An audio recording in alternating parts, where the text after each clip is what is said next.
آقا کریم علیہ السلام نے ارشاد فرمایا کہ کون ہے جو مجھ سے یہ کلمات لے اور ان پر خود عمل کرے اور پھر آگے ان لوگوں تک پہنچائے جو ان چیزوں پر عمل کرے۔ تو بہت سارے لوگ جھولیاں پھیلا کے آگے بڑھ جاتے، لیکن علم کے لیے جو حرص حضرت ابو ہریرہ کے سینے میں تھی اس وجہ سے انہوں نے پہل کی اور آگے بڑھ کے عرض کی، حضور یہ خیرات میری جھولی میں ڈال دیجیے، میں خود بھی عمل کروں گا اور ایسے لوگوں تک پہنچاؤں گا بھی جو ان پر عمل پیرا ہوں۔ تو کہتے ہیں حضور نے میرا ہاتھ پکڑ لیا اور 5 چیزیں گنوائیں۔ پہلی بات میرے حضور نے ارشاد فرمائی، اتق المحارم تکن عابد الناس، اللہ کی حرام کردہ چیزوں سے بچ جاؤ، تم لوگوں میں سب سے بڑے عبادت گزار بن جاؤ گے۔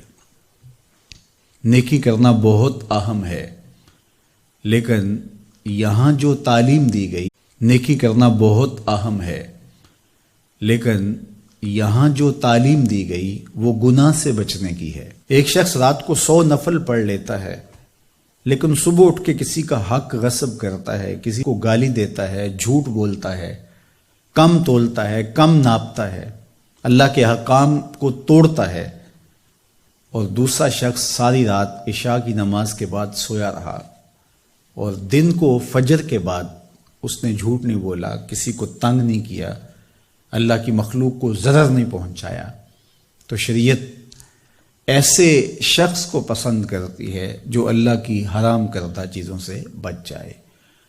نیکی کی توفیق مل جائے، نفلی عبادات میسر آ جائیں تو بڑی بات ہے، لیکن اس سے بڑی بات یہ ہے کہ اللہ کی حرام کردہ چیزوں سے بچا جائے۔ دوسری بات ارشاد کی، وَرْضَ بِمَا قَسَمَ، بچا جائے۔ دوسری بات ارشاد کی، وَرْضَ بِمَا قَسَمَ اللَّهُ لَكَ تَكُنْ أَغْنَى النَّاسِ، اللہ کی تقسیم پہ راضی ہو جا، لوگوں میں سب سے بڑا غنی تو ہوگا۔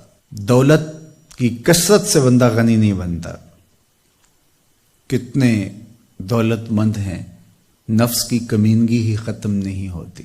تو غنی اس وقت بندہ بنے گا جب اللہ کی تقسیم پہ راضی ہو گیا، اللہ نے جس حالت پہ رکھا اس حالت پہ خوش ہے کہ میرے مالک نے مجھے جو دے دیا یہ میرے لیے اس نے مناسب جانا، تو بس میں اس پہ راضی ہوں، میں اس پہ خوش ہوں۔ اور اگر انسان یہ نہیں چاہتا اور نہیں کرتا تو جہاں بھی ہوگا وہ مطمئن نہیں ہوگا۔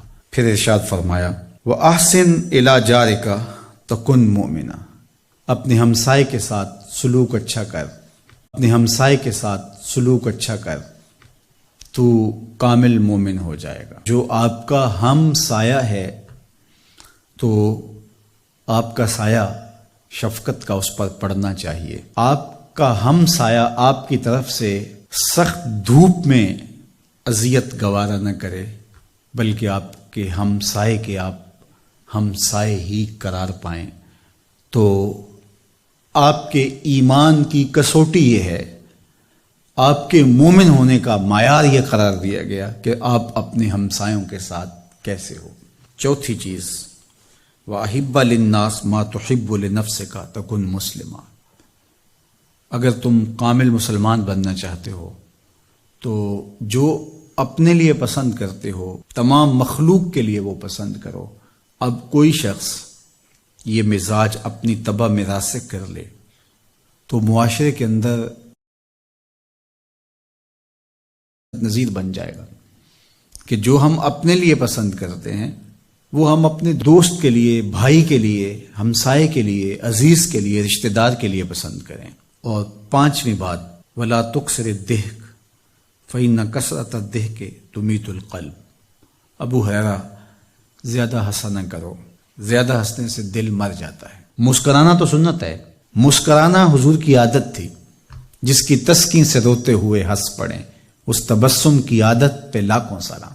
مسکرانے کے بعد اگلا مرحلہ دہک کا آتا ہے، لیکن دہک کبھی کبھی حضور سے صادر ہوا، اور کہا یہ حضور علیہ السلام سے صادر نہیں ہوا، تو کہے سے منع کر دیا گیا۔